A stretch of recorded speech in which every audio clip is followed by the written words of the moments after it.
funcione, ¿no? No interesa el color del gato, lo importante es que case ratones. Y en este momento, Digemit no caza ningún ratón. Lo que hace es demora el acceso de los peruanos a medicamentos de calidad seguros y eficaces, que es todo lo contrario de lo que se supone debe hacer. Ernesto Bustamante, perdón. Buenos días, ¿cómo está Jesús? Gusto saludarlo, gracias por la invitación. Bien, bueno, antes de pasar a la ley en su contexto real, en su real dimensión, sí me gustaría en todo caso saber por qué es que la población no se ve beneficiada justamente con la publicación de esta norma. Bueno, le estoy escuchando, pero bajito. Me está preguntando a quién va a beneficiar Exitosa. esta norma, ¿no? Así es. Ya.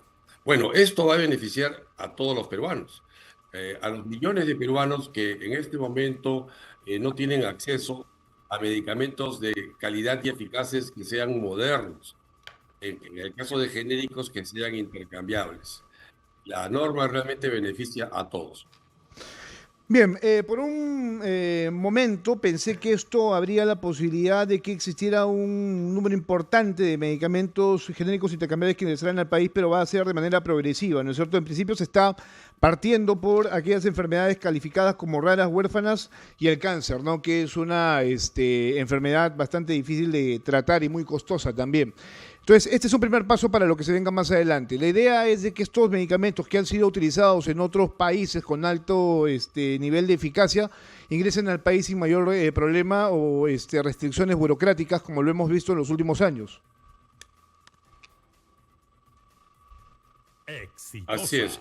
En realidad, la ley 32.319, tal como ha sido dada, eh, cubre a todos los medicamentos.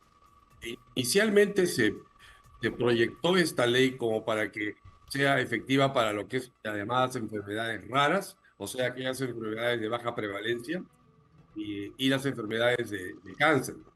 Pero ahora está incluyendo todas las enfermedades, por ejemplo, metabólicas, las enfermedades infecciosas, enfermedades crónicas, tipo diabetes, dislipidemias y, muy importantemente, enfermedades psiquiátricas, eh, enfermedades mentales, dolencias en general que afecten a la mente.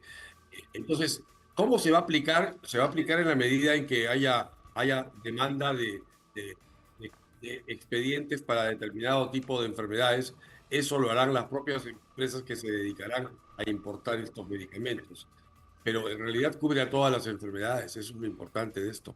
Ok, entiendo yo que en su momento hubo oposición para que esto se concretara, tanto así que se decía de que se estaban quitando capacidades a la DIGEMIT, pero hoy sabemos que el propio gobierno está tratando de que la DIGEMIT, a propósito de lo que pasó con Medifarma, deje de existir y entonces habría una nueva institución encargada justamente de la vigilancia y el control de los medicamentos en el país. Y entonces no sé si eso sea conveniente, que es la Así APIMET. es.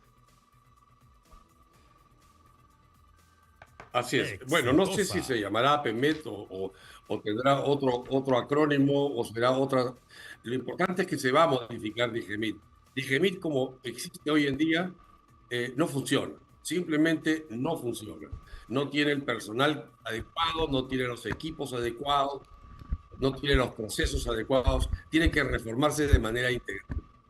Pero los pacientes peruanos no podemos esperar años. Esto va a demorar años a que Digemit se arregle para poder tener mecanismos expeditos de aprobación de registros sanitarios. Un registro sanitario no debería tomar muchos meses, más de algunos meses, perdón, para poder ser aprobado. En el Perú ha estado tomando 5 hasta 7 años aprobar un nuevo medicamento. Eso es imposible de aceptar. Y lo que hay que hacer para que no tome 7 años, sino un tiempo razonable, es reformar Digemit. Pero no podemos esperar esos años que toma reformar Digemit. Por eso tenemos esta ley, para tener un mecanismo expedito de ingreso de medicamentos que hayan sido aprobados ya en países de alta vigilancia sanitaria, que se vendan en estos países de manera libre y, muy importantemente, esto ocurra tan solo en 45 días. Es un tiempo perfectamente prudencial para que el trámite de expediente se pueda examinar la revisión técnica de los medicamentos se hará en los países de alta vigilancia sanitaria. Bueno, Pero nosotros nos encargaremos de asegurarnos que los documentos estén todos conforme a la legislación peruana. Bien, no me queda muy claro el Gran tema, avance. Ernesto. Creo que esto es importante para que el público lo sepa. Hay ya una ley tomada, decidida, ¿no es cierto?, y publicada para que ingresen medicamentos genéricos para la atención de enfermedades diferentes aquí en el país. Va a ser beneficioso, sí, de alguna manera. Ahora, lo que no entiendo, no me queda muy claro, es el tema del tiempo que se debe esperar. Entiendo que hay que esperar un pronunciamiento de la DGMIT de aquí a 45 días. Se tiene que elaborar algún tipo de reglamento. La DGMIT tiene que definir qué tipos de medicamentos se van a utilizar para diferentes tipos de enfermedades. Los 45 días esos 45 días, la pregunta sí, es muy importante. esos 45 días, ¿qué van a determinar?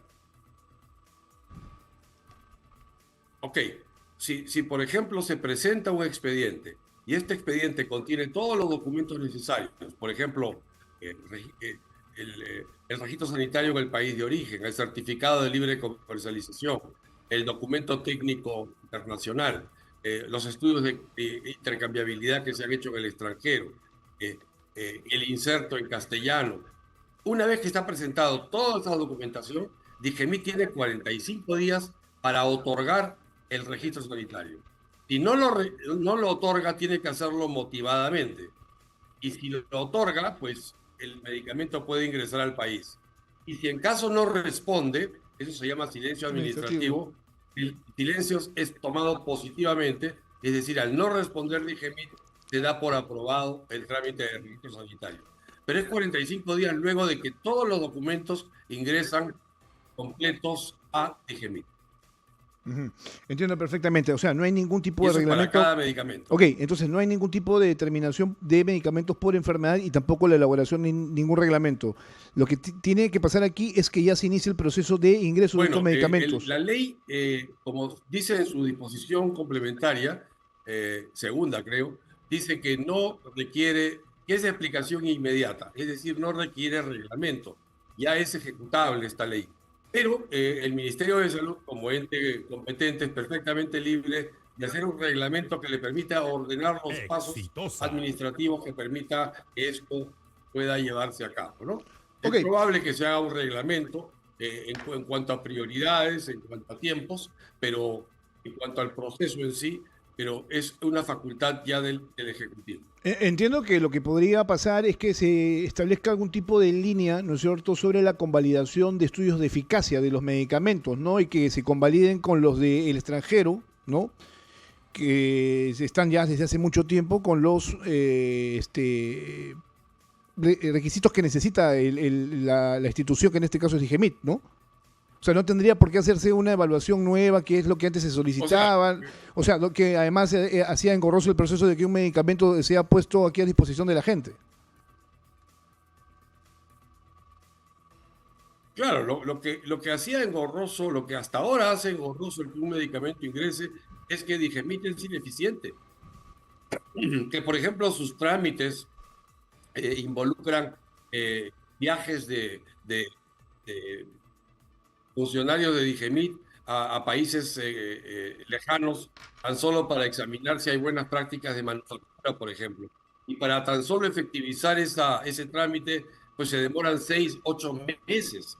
Entonces, cosas así. Eso es lo que va a cambiar. Vamos a poder nosotros confiar, es lo que se llama reliance, en lenguaje de la OMS, en la capacidad sanitaria de autoridades de otros países, autoridades de primer nivel. No estamos hablando de países como la India, no. Estamos hablando de países como los Estados Unidos, Alemania, Italia, Corea del Sur, Japón. Son países que tienen, Suiza y Reino Unido, países que tienen probados sistemas de autorización sanitaria. Si ellos lo aprueban para uso de sus propios ciudadanos, entonces los peruanos podremos también tener acceso a esos mismos medicamentos que un inglés, que un suizo o que un norteamericano tiene acceso. Bueno, esa es la idea. El peruano tenga acceso expedito a medicamentos de calidad, seguros y eficaces. Bueno, sin trámites mayores que signifiquen dilaciones de 8 años o 7 años para obtener el permiso. Ahí te doy la razón en el sentido de que, claro, cuando uno viaja al extranjero y sufre algún tipo de enfermedad o situación adversa, automáticamente te llevan al sistema de salud si es que contratas un seguro y ahí te aplican justamente la medicina que ellos tienen, ¿no?, a disposición y la que ha sido validada por su gobierno. Entonces, Así es. claro, ahí tú no preguntas si que esta ha sido validada por Digemino o no, creo que es bastante claro el asunto, ¿no? Sin embargo, como te digo, ha habido gran Así. oposición respecto al Esa debilitamiento es exactamente justamente. la idea. Te digo que había gran cuestionamiento respecto al debilitamiento de los o las funciones de la Digemit, pero ahora, ¿qué nos asegura que una vez extinta la Pero Digemit? Digemit más Sí, debilitada no puede estar. escúchame, O sea, pero Digemit espera, hoy en escúchame. día no existe realmente como ente sanitario. Claro, Es un pero ente burocrático. ¿qué Un nos ente garantiza? burocrático que le hace daño a los peruanos al demorar el ingreso de medicamentos. Por Ok, eso, ¿qué más se va a debilitar Digemit? En claro. este momento lo que queremos más bien es fortalecer Digemit. Pero mientras fortalecemos Digemit, no podemos hacer que el paciente peruano tenga que esperar años. Los Ok, tiene que ser, tienen que ser canales separados. Fortalecimiento de Digemit es una cosa y acceso a los medicamentos de calidad por parte de los peruanos es otra vía, otro canal. ok, pero ¿qué nos garantiza que la Digemit, por eso te iba a preguntar esto, ¿no? Que extinta la Digemit, porque yo sé que ustedes buscan fortalecerla seguramente, pero el gobierno está claro en que esto va a desaparecer. Que la Digemit va a ser sustituida por la Autoridad Nacional de Productos Farmacéuticos, que no sé qué competencias va a tener, imagino que las mismas de Digemit, porque no puedes tener tampoco dos instituciones trabajando en simultáneo. Tienes que matar una para que la otra inicie nuevamente operaciones. Entonces, ¿qué nos va a garantizar que esto que se va a llamar APMEC, ¿no? Tenga las características que se necesitan para que el sistema de salud, o al menos la vigilancia de medicamentos, o el control de medicamentos sea el óptimo y adecuado, ¿no?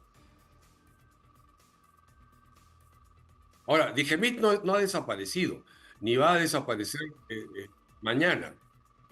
Lo que hay es un proyecto de ley enviado por el Ejecutivo para modificar lo que significa la Autoridad Nacional de Medicamentos, que en este caso es Digemit.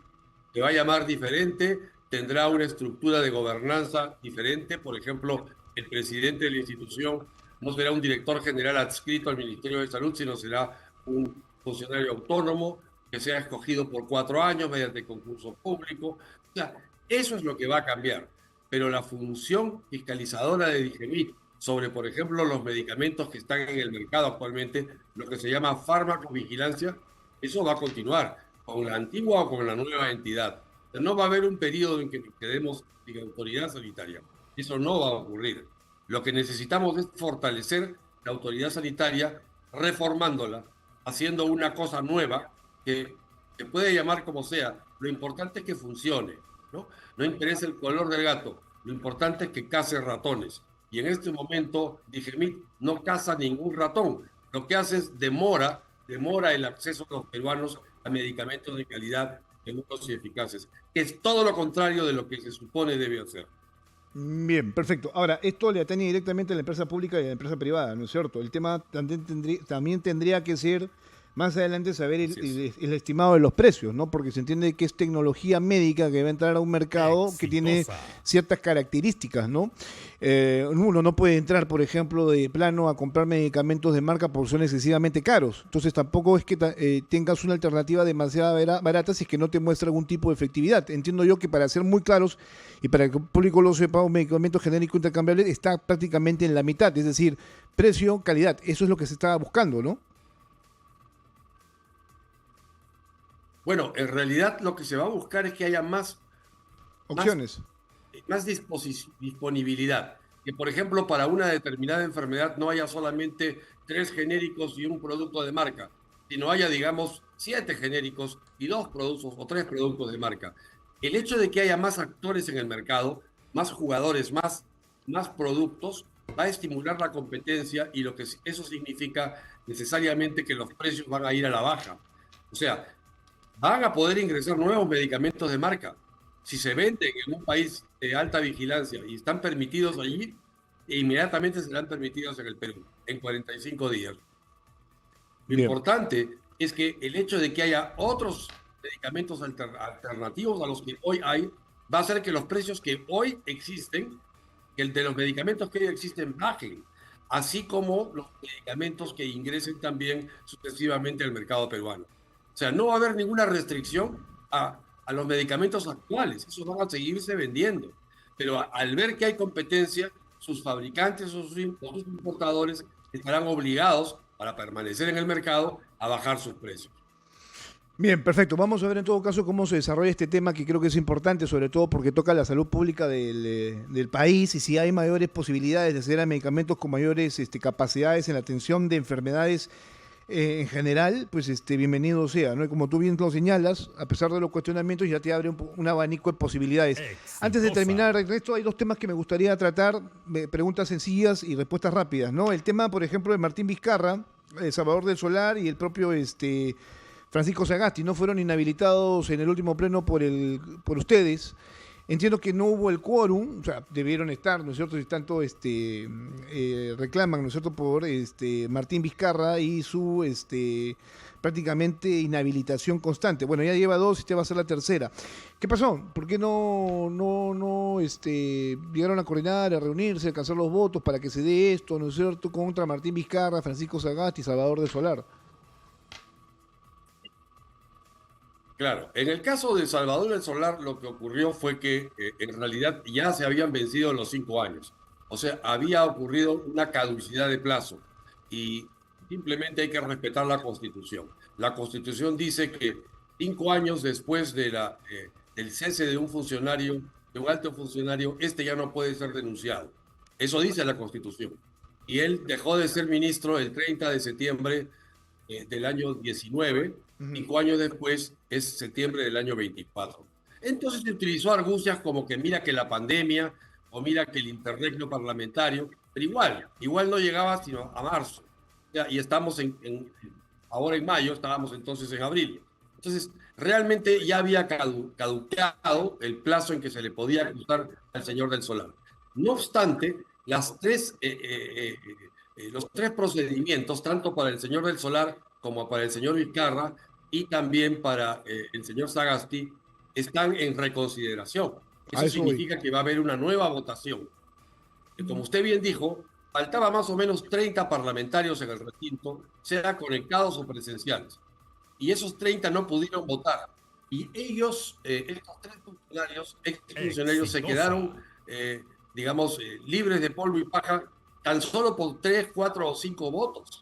Entonces, poniendo todos los parlamentarios en el recinto y haciendo que emitan su voto calificado, lo más probable es que sí se llegue a obtener aquellos votos que se requieren para inhabilitar específicamente al señor Vizcarra y al señor Sagasti. Ujú. Eso se verá en la próxima sesión del Congreso de la República, ¿no es cierto? Porque sí, esa reconsideración ha sido presentada por el congresista Jorge Montoya, pues estaba de Así es. acuerdo con lo que estaba pasando. Para hacer Fuerza Popular, me entiendo como bancada, ¿esto será posible que todos coordinen y que haya una votación en ese sentido? Y sí, claro, vamos a nosotros votar en el mismo sentido que hemos hecho, que lo hemos hecho en el caso, en la sesión anterior del Pleno, pero lo que vamos a hacer es ahora contar con votos adicionales, que serán aquellos de aquellos congresistas que estaban con licencia de enfermedad o con licencia personal en ese momento. Bien, Ernesto, un fuerte abrazo, gracias, muy amable.